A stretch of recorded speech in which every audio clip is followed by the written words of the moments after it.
Hi everybody, it's your host, Alysia, and as I always say, I'm back with another one-on-one interview, and today's guest is Madelyn Brene, and she is the trap opera legend, the creator of trap opera.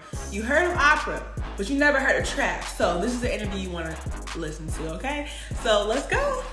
Hi, yes! It's giving, you look so pretty. Thank you. Yes, of course. So Madelyn, you do it all. You're a singer, songwriter, actress, influencer, musician, dancer, just to name a few. And you recently were selected to be a Grammy U Mentor for Spring 2022. And Forbes has recognized you as well as many others. And you're bringing a different spin to opera. You're the trap opera legend. And you created and coined the term trap opera. So I want to first say big congrats on everything that you're doing. I love seeing Black ladies winning, okay? Thank you. Yes.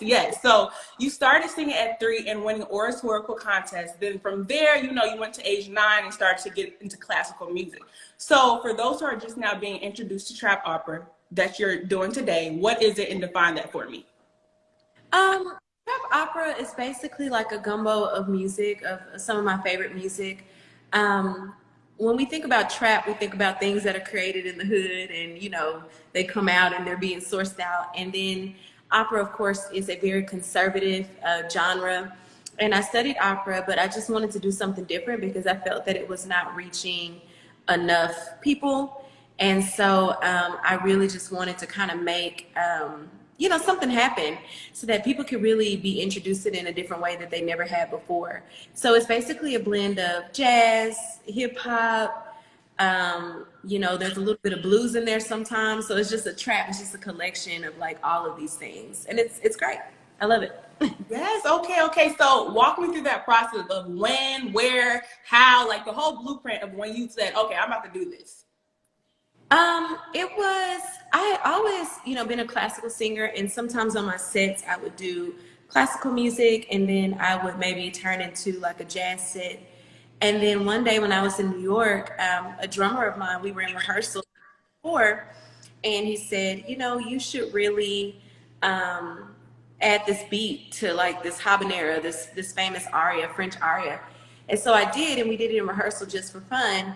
And then when we got on stage, we needed an extra number because we kind of run out of time with performing. But they were like, can you do something else?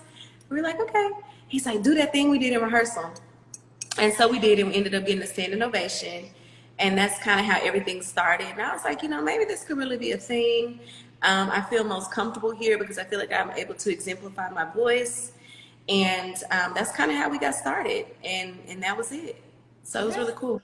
Okay, I love that. And yes, I do notice you're like a firecracker on the stage. You're running up and down, dancing. So I feel like this is great. This is great that you created that. And I can't wait to see other people, getting acquainted with it. So how did people start receiving it? Like, what was the reaction when you decided to, pop out with trap opera? I think that people were not as receptive at first. I think because it was something that was so different. I think that we've had other people try to merge like hip hop and opera together, but it just never really clicked. It just really sounded like hip hop beats with classical, but really like creating a genre that really fused the two to where it's like an entirely different sound. It took me a while, like most people, to kind of get it right. It's like when you're making a pot of gumbo, you don't just serve it up. You got to keep tasting it. And then if it's not seasoned, you go back and you do it again. And so that's what we've had to do. And it took me quite some time, and there were many discouraging moments because it was like, okay, I'm trying to get this right. Is it received? Am I doing something, silly? And then it just started kind of getting larger and larger, and then that's what happened. So when did you start seeing that people were receptive of it? I think when I started doing more covers that were on the radio. I think the first one I did was Chloe and Halle, Forgive Me. And I was on the couch, and my PR was like, oh, you should sing this. And I'm like, okay, whatever. And we did it, and then people were like, okay, this is dope. And then from there, I was booked on the Terrell Show. And I believe that the Terrell Show was really kind of the pinnacle of me being able to reach a huge audience, because it was like they had never really seen a Black opera singer before. And so them just kind of being encouraged, but then there were a lot of singers that felt like their voices were never really respected or heard. And so they were able to kind of connect with me as well. And so it was really, really cool. So that's probably the moment that it really started being well received. Okay, and then yeah, I did see Chloe. She was like, you inspired her. She saw your Yeah, cover. I know that was exciting. it was. It was a surprise. We had tagged her, and I wasn't discouraged, but I was like, okay, you know, she's not gonna retag. She probably didn't see it. And then all of a sudden, it was like 30 days later, and my niece sent me a message and was like, oh my God. And I was like, what's going on? She's like, check your Twitter. And I was like, what? I don't even use my Twitter. And she had, you know, said all this stuff and blew it up. And I was just like, oh my gosh. And so, yeah, it was bananas for sure. And it was definitely a surprise, but it really gave me the stamp that what I was doing was like in the right direction for sure.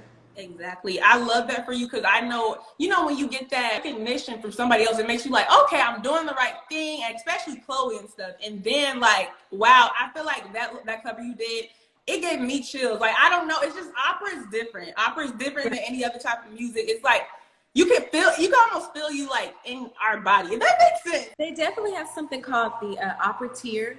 And it's like that moment in an opera where they sing these notes and it just really touches you emotionally because, you know, opera does not use microphones. And so you really have to have a very powerful voice. And so it's really funny because I've taken people to the opera and I look over and they're kind of tearing up and they're like, I'm not meaning to cry, but it's just something that's natural. So I think that with the music that I'm doing, you know, I do want to say that, yes, it's great to get the stamp from someone, but it wouldn't even matter if I didn't really already stamp myself because I have been continuing to go for many years, even though people thought it sucked, you know, for lack of a better word. And I said, no, it doesn't, you know, but that comes with confidence and really being able to trust yourself. And so her having that stamp was just the icing on the cake, but the ingredients of the cake were already being built. So yeah, I have to at a point because you don't want to depend on someone's validation to tell you that you can keep going, you know. I think that's important. So I agree. I definitely agree. And you had that confidence. We see it all down your sideline. Okay, we see the confidence. So I gotta know. Every great creation needs to be protected. So did you get it trademarked? Trap opera. yeah, so it is being trademarked. I don't talk about it right now because it's still, you know, pending. But yeah, it's been registered. It's been everything just because, you know, I do understand the legal you know, requirements for music these days and really protecting your art. So that's definitely been a thing. It has taken me a long while to get everything out because I do want to make sure I cross all of my T's and dot my I's because I know that it's something very innovative and different. And so I really take my time with it. You know, you don't rush art. And that's kind of how it's been for me. I've just been very patient. It's definitely helped my spirituality to be very patient. So yeah. Yes, I love it. Okay, so let's get into the journey. We all know everything isn't sunshine, lollipops, and raindrops. So what was the path like? What have you endured through your musical journey? Oh my goodness, so much. I always think that the testament of a good artist is really how they handle their personal battles, you know? And I've definitely been through my share of heartbreaks, of financial battles. I was determined not to be a starving artist, but in order to become a non-starving artist, you have to be a starving artist, you know? And so I definitely had those moments. I had taught for 10 years, and that was a very eye-opening time because it never pulled me away from my singing. I still wanted to do it, so I was literally teaching music K through 12, and then I would get off and go to shows or perform or shoot videos or shoot content for Instagram. And just last year I was able to fully retire and do this full time, and it was an amazing blessing, but it definitely was 10 years of very hard work. But yeah, definitely, I would say heartbreak was one of them. And not just with love, but even with, you know, friendships and, you know, business partnerships. And you're like thinking this is going to be great. And then it turns out, you know, different. But I think that what I've learned is to really focus always on your core, you know, because once you have yourself settled and you know how you are, you can then work and do things with other people and do other projects. So, yeah, it's been a long road for sure. Wow. So you've been doing the groundwork, just putting the work in, and now you're here. Do you feel like you still face battles, or do you think things are getting better? No, I think that, you know, one thing that my team knows about me and my family is that I'm a very praying woman. I pray all the time. And it's actually one of my superpowers and one of the things that gives me the courage to kind of keep going. What I will say is that I had a friend of mine, she's a close friend, and she called me, we were being compared to animals, and she said Madelyn is a swan because on top of water, she's so graceful, you know, she's classy, you don't know what's going on, but underwater, she's kicking those feet and, you know, making things work. And so I've always been a very tenacious person, and to be tenacious, you really have to fight through some tough times. And, you know, I just think that it now is still the same thing. You know, I think that what happens is that the issues don't stop, the problems don't stop, the setbacks don't stop, you just get stronger. And you keep paddling through it because you had the lessons before, and so you start to adapt more to what happens, and you kind of look forward in a better perspective. So 10 years ago, if a show got canceled, I would be devastated. This year, if it gets devastated, I'm gonna sit in my bed and light a candle and have some wine and be like, okay, this is a rest day, you know? So it's like all about perspective. If I have a heartbreak, you know, I no longer am like, why me? I'm not good enough. It's like, okay, well, yeah, it's his loss and whatever, you know, see you later. And so it's just a different perspective that you have to have, and that comes with confidence and years of paddling through, if you will, and just being able to know how to get yourself to calmer shores, if that makes sense. Yes, it does make sense. It makes a lot. I agree. It's like, you know, it's in life, I noticed that lows are not going to stop, and then highs are not going to stop. It's going to be some lows, and you're going to get high too, but it's about how you know, persevere and get through that and stuff. And I love a God-fearing woman, okay? We love a God-fearing woman. So I definitely feel that, and I love your faith. I just love it all. You can just see that you exude so much good energy and just positivity and faith. That's what I see. So I love that. Yeah, I mean, I don't think that you can do something or all that I've done to be a trailblazer without any type of faith. I don't think that you can do half the stuff you do, be a businesswoman and take risks and do all these things without having an immeasurable amount of faith. But also when you have true faith, that's truly what gives you your confidence. It's not the way you look. I mean, I know I'm fine. You know, yes. And I'm good looking, but I think that, you know, it really is the mindset that, you know, gives me the confidence. So when people are posting on pictures and like, oh my God, you're so confident and your shape and you're beautiful and all of that, it's so funny because the people that know me the closest, they're like, yeah, Madelyn's gorgeous, but what really makes her is her insides. And I try to keep that stuff private because you can't get that to everybody, of course. And so that's where my confidence comes from. It's from God and from like faith. Cause yeah, there's no way. If you depend on this and what you look like, if you gain 10 pounds, if you lose 10 pounds, that's false confidence. That's not true. Wow, yes. And I like how you hit on having, you know, I call it crazy faith. You got to have crazy faith, okay? You got to have that. So I love how you hit on that. And I want to get into your 3 models since we're talking about that. You said for new and upcoming artists or just anybody, you know, you said learn the landscape, then create new rules, visualize your reason why, leverage patience. So with these 3 rules, how did you start seeing elevation in your career? First of all, be okay with pivoting. When I first started was not working, I mean, I wasn't the person that was like, oh, I'm just going to get in the camera and do covers or anything like that. You know, my brand is a little bit more, I wouldn't say perfection, but it's a production, you know, and that's nothing wrong with that. That's just who I am. Opera's a production. And so that's what I wanted to do. I wanted to always present the best art. I'm learning to not really care about that as much anymore because now it's just like, all right, we just need to get it out because it's a lot. But I definitely think pivoting, when music was not working at first, I then transitioned to modeling. And I was so surprised, and I had no idea that I could, you know, be compensated for working with different brands. And so I started posting pictures of my outfits because a makeup artist had told me I should. And then that transferred into, you know, multiple campaigns. And I'm like, okay.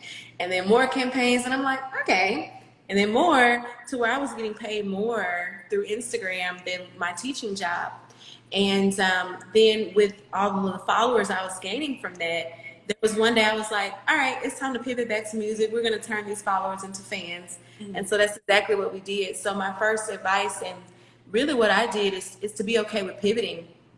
there's so many layers to an artist, but sometimes when we're so hell-bent on showing one thing, we forget all of the layers of ourselves that, you know, people really would enjoy too. So I enjoy fashion, and I enjoy modeling, and I enjoy being beautiful, and just being a woman and taking care of myself. And so I allow people to see that, as well as being able to follow a career. You know, I'm not out here stressing myself out to be Madelyn Brene. I'm actually doing it with class and grace. And so that's what my artistry entails. And so I want other artists to be okay with telling their story so that they can grow their brand, but also be okay that it may not start with the music. It may start with your acting, or if you're a cook, you may start a cooking show and then put out music. Saucy Santana is a really great example of that. You know, he started, now he's putting out music. Cardi B, she took her thing and did reality TV and then did the music. Mm-hmm. So just be okay with pivoting, because music can make you go broke. And I went broke a couple times trying to do music, and I said, you know what, I can't do this anymore. And so when I really started saying, you know what, I'm gonna turn all these passions into paychecks, that's what literally kind of turned everything around for me. Mm-hmm. Yeah, it's about not getting stuck in one niche. I noticed that a lot of people think they have to just stay in one area. You can do it all, and that's what you do. Like you showed that. And two, let's talk about the music thing. I saw, you know, Chloe, she was talking with I forgot who she was interviewing with, but she was saying that a lot of people feel like you make money from music. It's really sponsorships, endorsements, and stuff. Like somebody told me that you make like a cent off of like each stream. I don't know if that's true, but like yeah. For about 1 million streams, it's about $35 to $4,500. That's not that much money. Whereas I've posted a picture and made $5,000. Wow. You know what I mean? Wow. So I think that, like I said, you have to pray about Instagram, because, you know, I know for me lately, I have been a little bit more back and reserved because I feel like I've earned that right. You know, I've been working for a long time, and I'm like, okay, they're just going to see my music and, you know, parts of my life that I want to share. But music does not pay a whole lot, because once you do actually make that money, you know, if you have people that you've done a share of the music with, or if you have people that you have to pay out, like videographers, all those things, most of the time that money goes to them. It is better when you can do it as an independent artist, but there are some smart independent artists that have really gotten their own money, their credit together, and then they fund their own career. I'm still working on like the big, you know, American Express, big time loans and all of that. But really what honestly saved me were my campaigns from Instagram, because you know, your campaigns, you can make sometimes 20 to 40K for, you know, some frames. And so you just have to know how to really work it. And it's like being a hustler, but not being a hustler where you're so tired, but being a smart hustler. You know what I mean? Mm-hmm. Smart hustlers hard is what people probably think. They just work smarter. Wait, that went over my head. Can you repeat that? So smart hustlers don't work smart. Don't work as hard as what you think. You know, they let the people work under them, you know, as hard, and they train them and do whatever. But a real testament of a hustler is someone who works smarter with their knowledge. So much of it is here. You know, I can show my waist and all of that all day, but it's the thought process. So yesterday, for instance, I posted legs and hips and body. We took clips of, you know, my body and things like that, because we're about to get ready to release some products. So I'm not gonna tell you what they are, but we're about to release some products. And you know, that thought process was like, hey, okay, this song is really popular, it's trending, let's go ahead and put this out today. And that helps keep the numbers going and the algorithm and things. And so you have to be smart. And there's also some paid campaigns that I have coming this week. And so you definitely want to piggyback off of the engagement that's coming. So it's all strategy. It really is. It really is. A lot of people, like, no offense to people, but, you know, just post, like over posting. So they're not really trying to figure out like, what's the best, you know, way to get engagement and stuff like that. So I understand that. Thank you for explaining that. Thank you so much. So it's quality versus quantity, you know? Yes, I agree. I definitely agree on that. And you know, with Instagram too, like you said, you gotta pray. It's with luck with Instagram, because they've been doing, I don't know what they've been doing, but I know people have been complaining about engagement and stuff. So yes, it's been weird. But again, and this is another thing I will say, if you're an artist or model or anything, you should have your own platform outside of Instagram. I mean, when the thing went down, the day that Instagram went down, I had text available where people could text me, and I also had my website. And I just easily put out a blog and was able to pivot. So I think that more artists need to take ownership um, of their art and of their brand. And once they really start maximizing, monetize everything that you have, because you really can. Exactly. So, yeah. Well, you give a lot of great advice, and that brings me to my next point is, in one of your captions, you said, if you're around me too long, I have you following your dreams. So how do you instill in others as well as yourself to pursue your heart's desires? I'm crazy. I'm crazy. And you know, most people when they around me, they're like, oh my God, like because I really will tell somebody, like, I had a friend who she was working for airlines, and she got fired, like, on the spot. They just let her go. And I was like, dang, you know. And she loved to travel. We traveled several times together and everything.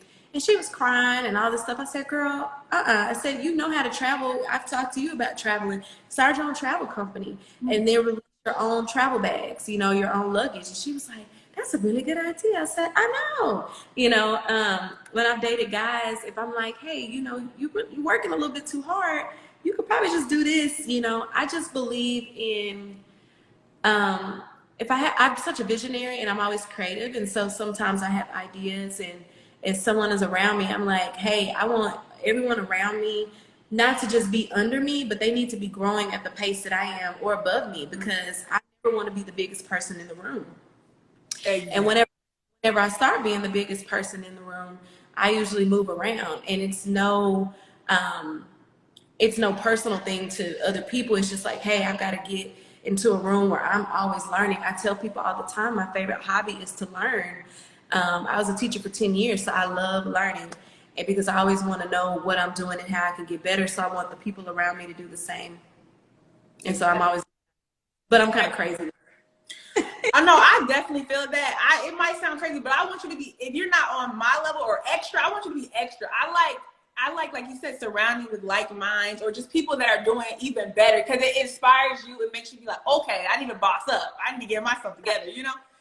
I mean, every way that I live my life, you know, even my aunt used to say, because I've always been very extra even since I was younger.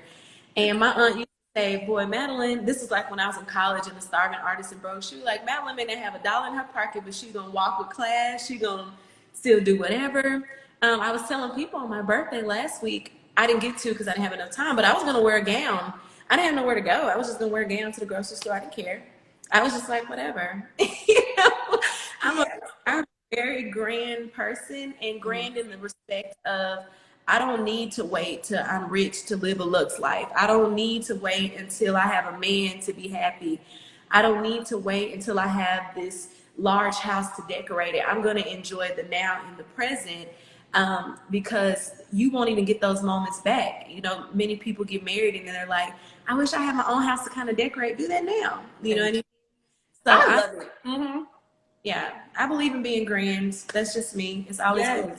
Look, this is my motto. You're the reason and the occasion, okay? Yeah, I've actually, there's a story. I'm gonna put it up today. I wrote a book last year for my birthday called 35 Lessons, and it really talked about some in-depth stories that have actually happened in my life. And I actually booked a show in Paris because of what I was wearing. I had gone out by myself, and there was a gentleman at the bar, and he just started talking to me, but it wasn't on a romantic level. It was just platonic.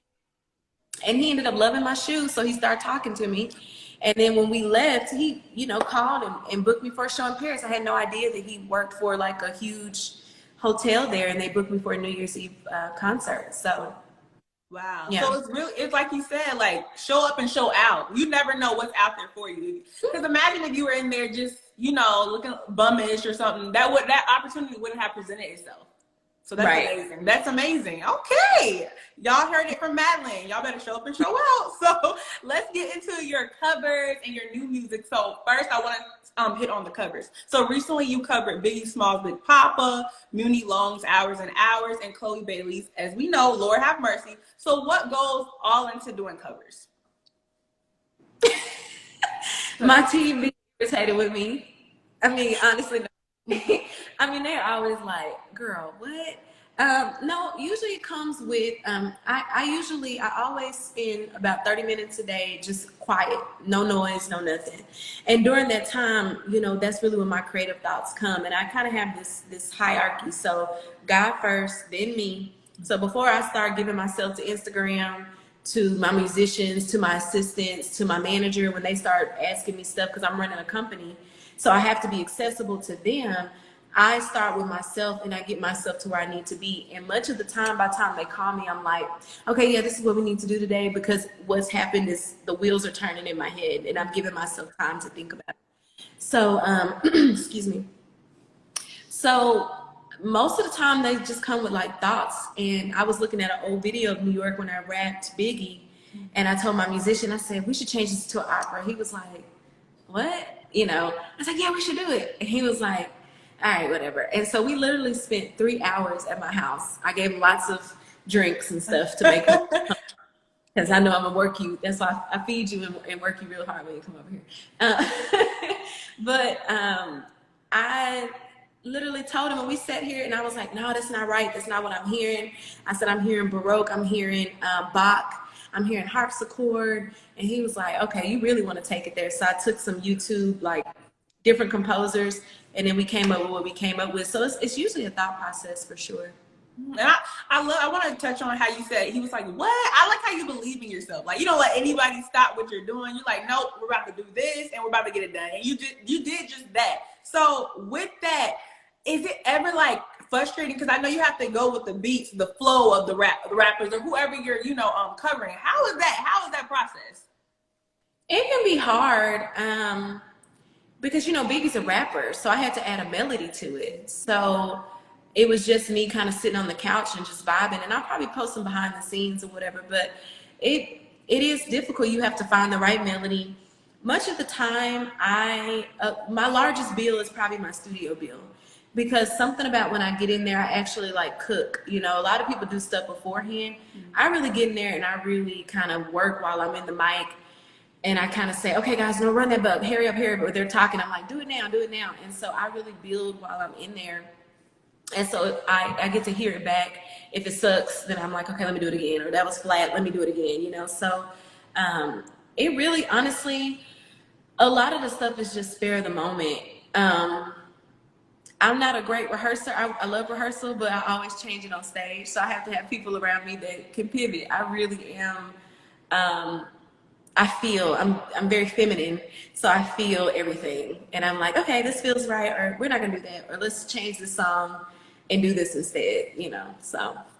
Okay, so have you ever felt like, I know you're a woman of faith, but have you ever felt deterred, like, okay, this is getting hard, like have you ever wanted to go back to the classical route? I mean, I think that I always will have like classical things that I do and that I can pull out. I think I've definitely wanted to just give up with entrepreneurship, with everything. I'm like, oh Lord, this is hard. It's definitely not easy, but I think that's where you find your support system. And much of the time when I want to give up, I just go, I think I put it on a post. I was like, I go cry about it and I'll be like, God, why, I kind of yell at him. And then I just go back and, do it again and wake up the next day and be like, all right, here I am, so you just push through, because even if I was in classical, there'd be something there that I had to push through. You got to push through anything. So it's just, you choose what you want to push through.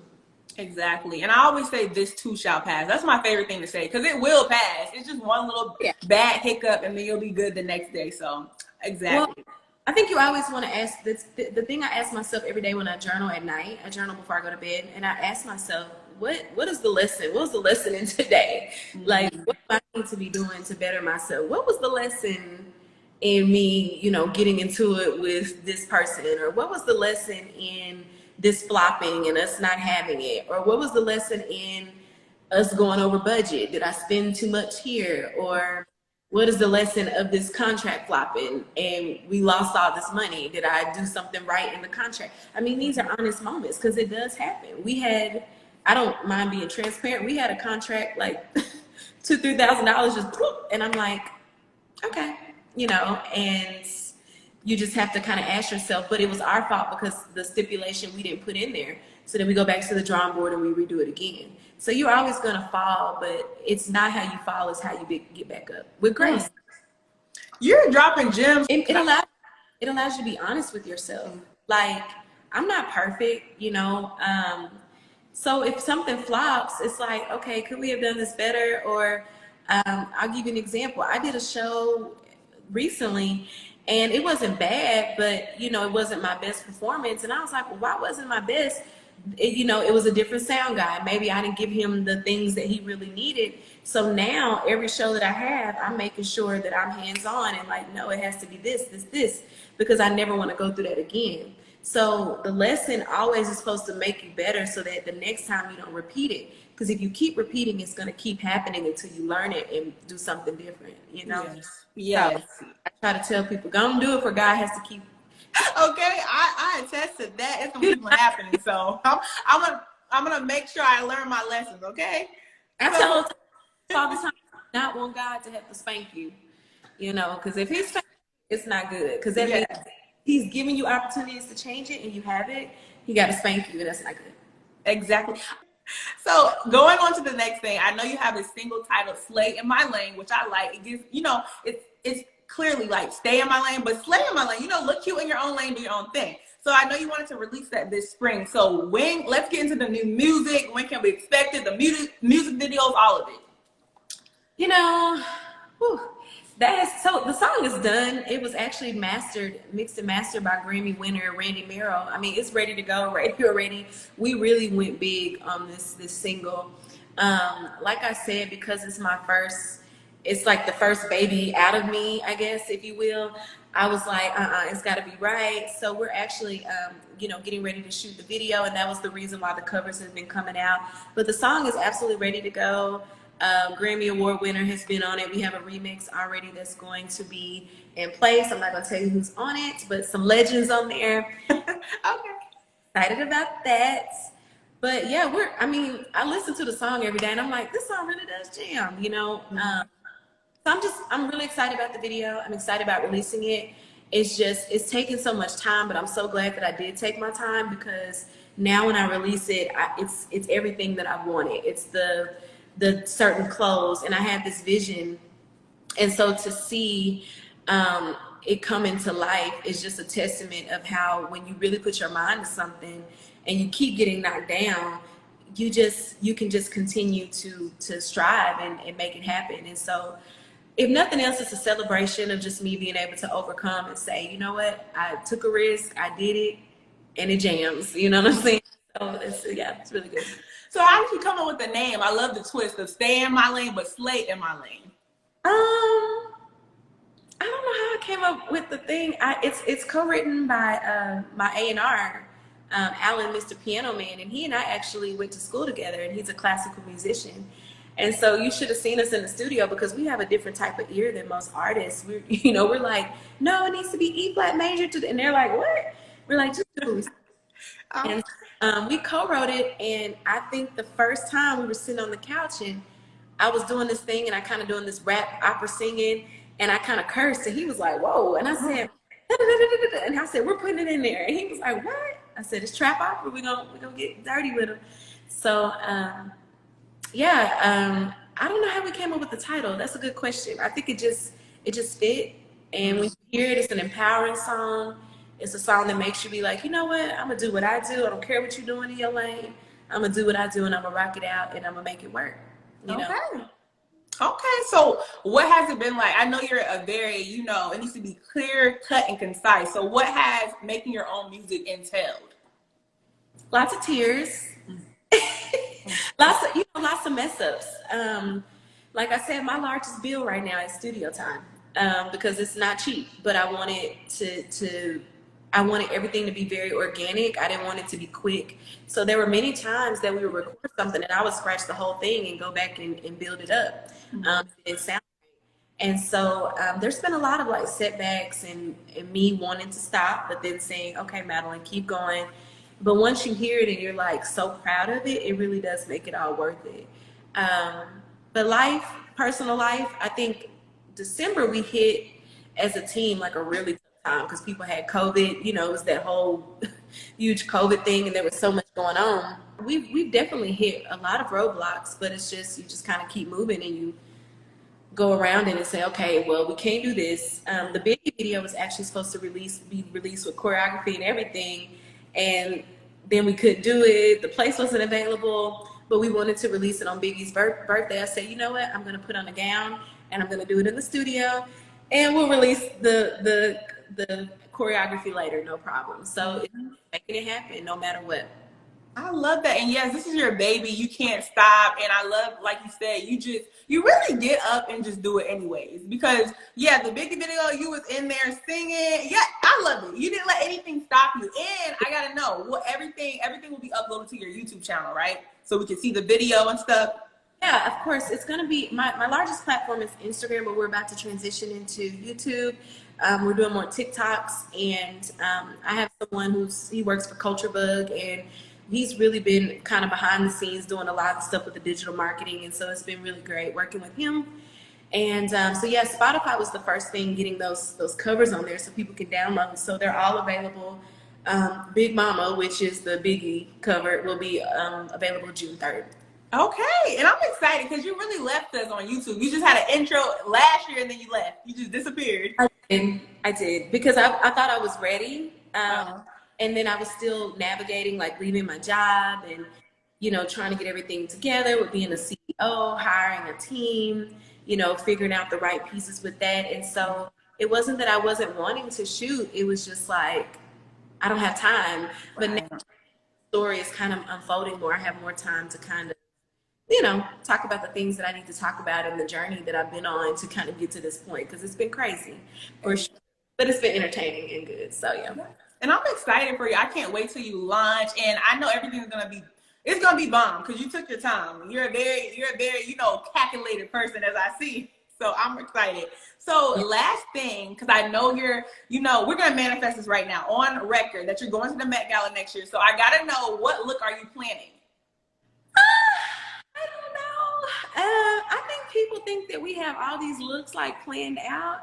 And a lot of times it's been like before the shoot, and I'm like, okay, that's what I'm going to wear. You know, now we do plan out some things, but I don't have a stylist or anything. I do it all myself. I would definitely want to work with a very large stylist because I have my own style. So I need somebody who can, you know, do more, but I'm not sure. I definitely something avant-garde. And of course it depends on the actual theme of the Met Gala. I do actually have tickets to the Met this summer to go see an opera, just to go for leisure. But I don't know. I have no idea, but it'll be bomb. I know that's right. Okay, I know it's gonna be bomb. And too, you know what? We don't even know the theme for next year's Met Gala yet, so yeah, I'm excited to see. Yeah, I'm excited. I just think it's such a powerful night, and to be invited. I don't know how I'm gonna be invited, but I am. You know, so Exactly. Like I say all the time, show me how good it can get, okay? Show me how good it can get, okay? So you're going to be at the Met Gala. And then last thing, so what are you looking forward to in the future? With what? Personal life or what? With everything. Whatever you feel like sharing. Personal, I love to rest. And so just resting, you know. Like I said, I'm a feminine woman, so, you know, laying on my man's chest, if I got a man, you know, whatever, you know, being able to travel and just exploring things. I travel a lot for work, and so I'm now in the stage of my life where I'm traveling a lot more for leisure, and that's really fun. I'm really just excited about just to continue to be able to create for a professional. There's so much of my career that's not planned. It's just me kind of being in the moment and letting God lead. And so I'm just excited to keep growing that relationship with him, because the closer I get to him, the more great things come out. You know what I mean? Because I know it's coming from him and not me. And that's a very submissive place to be in, but a beautiful space. And so that's somewhere that I'm just really glad about going. So I have no idea. I just literally wake up and be like, all right, that's what we're doing today. And then we make it work. Okay. Well, thank you so much for sharing that. And like I said, you have so much wisdom and you drop so many gems, and I'm excited for your journey and for your launches. And like I said, Met Gala next year. So thank you. And guys, that was Madelyn. And stay tuned for all her new upcoming music and releases, okay? Yes, absolutely. Yes. Thank you. Have a good night. Thank you. See you later. Thank you for having me. Yes, of course.